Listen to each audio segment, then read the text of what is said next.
Stick me with hidden charges at Christmas? Oh, I'll show you just how wrong that was. Okay, sit back, grab a drink, and let me tell you the story of how a normal dad turned into a vigilante consumer this past Christmas. Spoiler, it involves hidden charges, deceptive tactics, and me taking down a multi-million-pound company from the comfort of my living room. This is a wild ride, and trust me, it's not for the faint of heart. You will probably be asking yourself, how could they be so bold by the time this is over? It all started innocently enough, like most things do before they spiral into full-blown chaos. My wife and I, like any other parents during the holiday season, were on a mission to find the perfect gift for our 9-year-old son. We'd already braved the crazy crowds in the stores, dodging elbows and overhearing the same Christmas songs on loop for hours.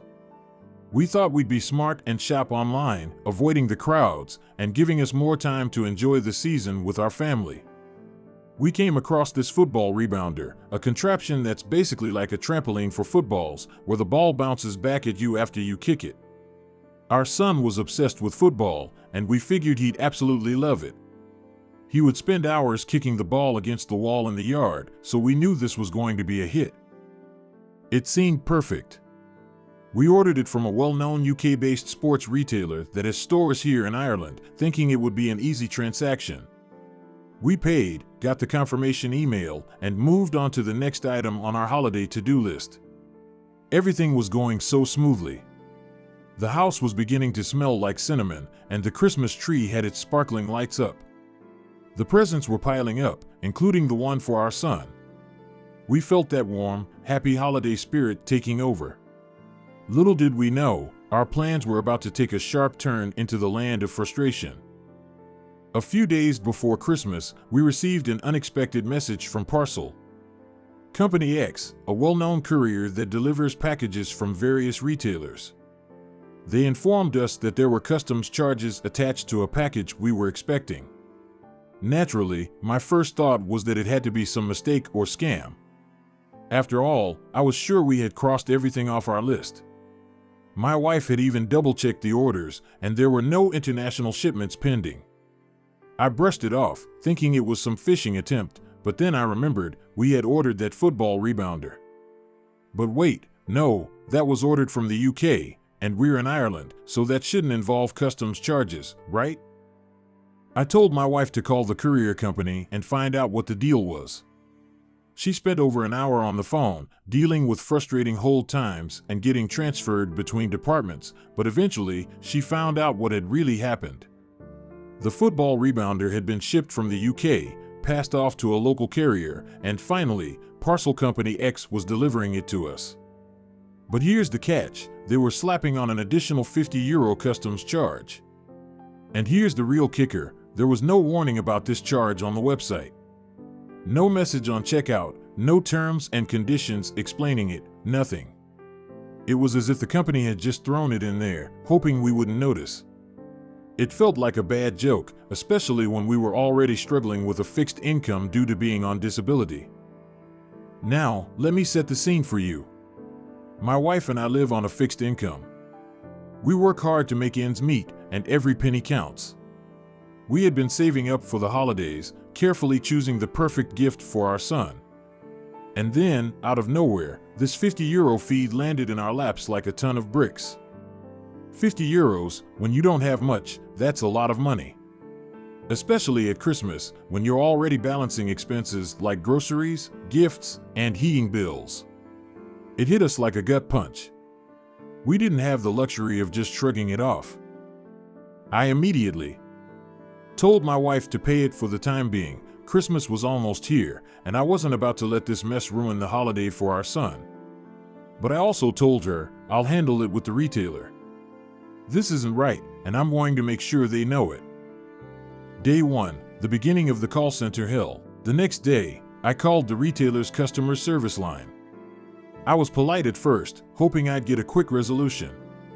I explained the situation. We bought this football rebounder, and we've been hit with €50 in surprise customs charges. We were never informed of this extra fee on the website, and we want to know why this happened. The person on the other end of the line put me on hold immediately. The hold music, a relentless, looping instrumental, was like some cruel torture.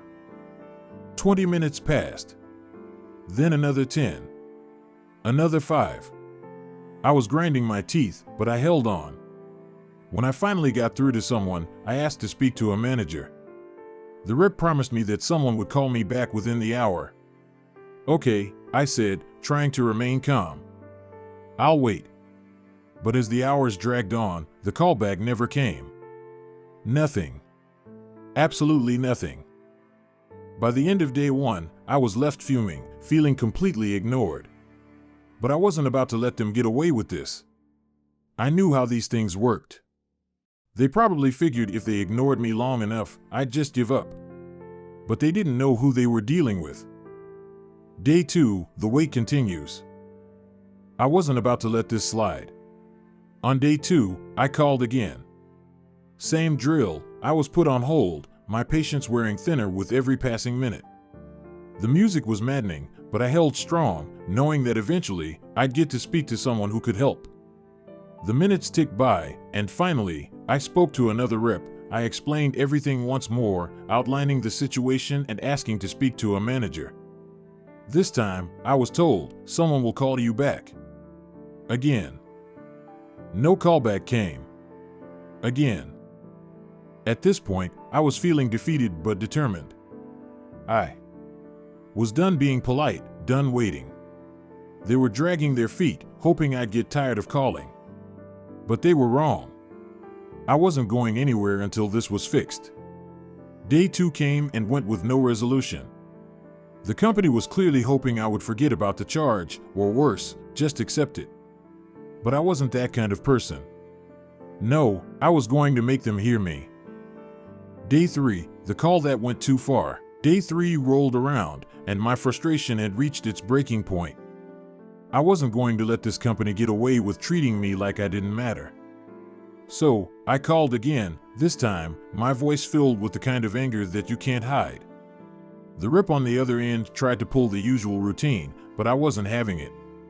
When she offered to get me a manager, I snapped, I've already asked for a manager twice. If you don't connect me with one immediately, I'm going to escalate this publicly. When the manager came on the line, I laid it all out. You've taken money from me, misled me, and ignored my requests for help. This is illegal. You have violated my consumer rights, and I will not let it go. The manager tried to deflect, offering me a €20 gift card as compensation for a €50 charge. Let me pause here to say, €20 doesn't even begin to cut it. I'm not some fool who will accept that kind of nonsense. I asked, where on the website does it say we might have to pay these charges? Where was I told this? The manager hesitated before admitting, I don't know. That was it. That was the breaking point. I told him, you have 60 minutes to get me a resolution. I want my €50 back, and if you don't have a manager call me within that time, I'm going public with this, on LinkedIn. I'm tagging your CEO and everyone I can find. I hung up, feeling like I'd just made the most important threat of my life. Now, it was time for action. The Social Media Revenge, a war declared. I took to LinkedIn without hesitation. I posted everything, the hidden fees, the lies, the ignored requests. For help.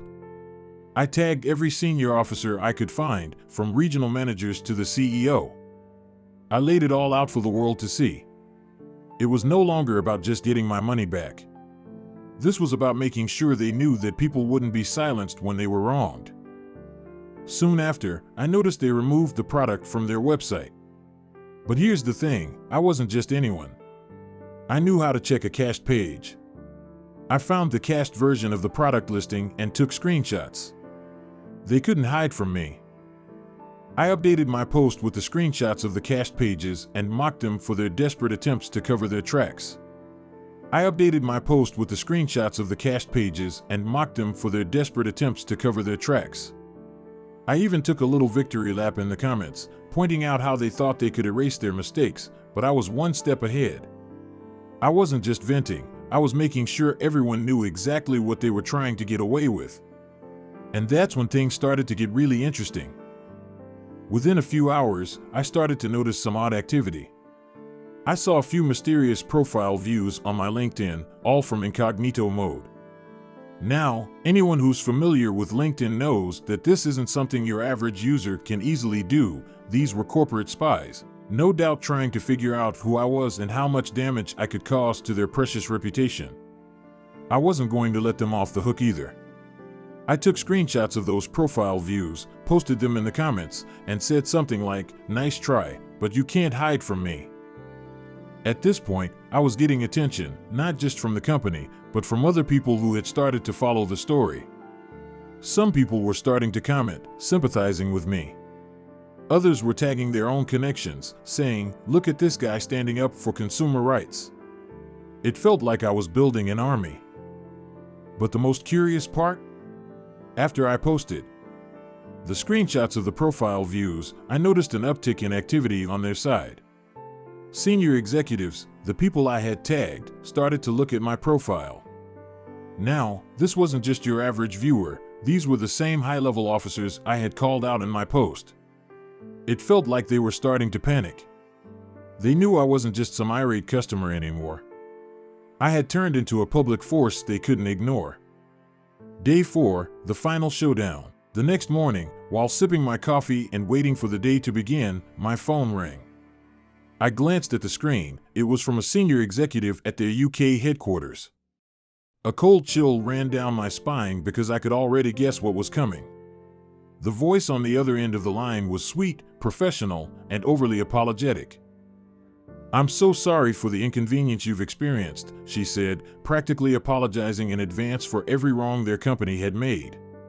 She wasn't even letting me speak before launching into a long-winded apology. I'll admit, I was a little impressed. They were clearly desperate to resolve this. "What can we do to make this right?" she asked, but I wasn't interested in her empty pleasantries. I had already made up my mind. The damage was done, and they weren't going to walk away unscathed. I let her explain for a while, and once she was finished, I said, "You know, I really just wanted my €50 back. That's all. But now that I've had to go to these lengths just to get your attention, here's what I want: a full refund on my entire purchase, plus I want to keep the product. And if that doesn't happen, I'll make sure your company's reputation takes an even bigger hit than it already has." She went silent for a moment. I could practically hear her thinking, trying to figure out how to handle this. After what felt like forever, she finally said, "Give me a couple of hours. I'll get this sorted for you." The resolution. Or was it? An hour later, my phone rang again, and it was the same executive. She sounded much more relaxed this time, almost like she was relieved to have resolved everything. "I've taken care of the €50 refund," she told me. "It's already been processed to your PayPal account. And as for the full refund, we've gone ahead and refunded the entire purchase. Plus, you can keep the football rebounder, as we've already marked it as yours." I honestly didn't know whether to laugh or cry. This was the same company that had put me through the ringer, ignored my calls, and tried to pull off shady business practices. And now, after all the public shaming, the tagging, the LinkedIn drama, they were giving me everything I'd asked for. Of course, I thanked her for sorting it out, but inside, I was still reeling. I had won, sure, but at what cost? I had to fight tooth and nail for what was rightfully mine. And that's what really stuck with me. This entire process could have been avoided if they had just been upfront with me from the beginning. But they had underestimated me and my willingness to take a stand. Final thoughts, the moral of the story. So here we are. The battle's over, and I've got my full refund, the €50 back, and my son still has his Christmas gift. But the bigger takeaway from all of this? Don't let anyone, especially a huge corporation, trample on your rights or your family. This wasn't just about €50, it was about respect. It was about standing up for what's right, even when it feels like you're facing a wall of bureaucracy. When they saw that I wasn't going to back down, when they saw how much traction the story had gotten online, they knew they had to act. And they did. But only after I forced them into a corner. Now, I'm not saying I'm some superhero, but I've learned something important: don't ever back down. If a company tries to pull a fast one on you, whether it's hidden fees, deceptive practices, or just flat out ignoring your complaints, fight for yourself. Use your voice. Use your platform. Make them pay attention. Because you never know, you might just end up winning. Oh, and one last thing, I'll never forget the look on my son's face when he opened that football rebounder. He had no idea about the drama behind it, but to him, it was the best gift he could ever get. And that, to me, was worth every minute of this whole ordeal.